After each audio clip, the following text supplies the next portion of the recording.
ശകുനം ഇല്ല. ശകുനം നോക്കുക ശിർക്കാണ്. ഒരാൾ വാഹനം എടുത്തു പോകുമ്പോ പൂച്ച കുറുകെ ചാടി, ഉടനെ വണ്ടി നിർത്തുന്നു. എന്തിനു വേണ്ടിട്ടാ?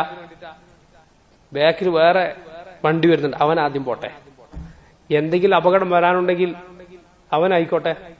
ഷിർക്കാണത്. ആ വിശ്വാസം ഷിർക്കായ വിശ്വാസമാണ്.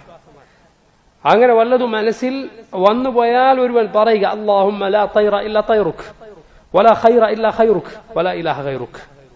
അല്ലാഹുവേ, നിന്റെ ശകുനമല്ലാതെ ഒരു ശകുനമില്ല, നിന്റെ ഖൈറല്ലാതെ ഒരു ഖൈറില്ല, നീ അല്ലാതെ ആരാധനക്കർഹനില്ല. എന്നാൽ പിശാചൊരു വസ്വാസായി ഇങ്ങനെ മനസ്സിലിട്ടു തന്നു, അത് നമ്മൾ മനസ്സിൽ കൊടുത്തില്ല, അത് കടന്നുപോയി. അതിന് പ്രശ്നമില്ല, അതിന് കുറ്റമില്ല. എപ്പോഴാണത് പ്രശ്നമാവുക? ആ തോന്നൽ നിന്റെ തീരുമാനത്തെ ബാധിച്ചാലാണ്.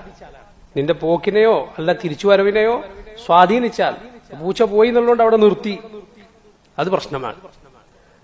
അല്ലെങ്കിൽ പൂച്ച പോയി എന്നുള്ളത് കൊണ്ട് ഒന്ന് വേഗത കുറച്ചു, അത് പ്രശ്നമാണ്, അത് ചെയ്യാൻ പാടില്ല.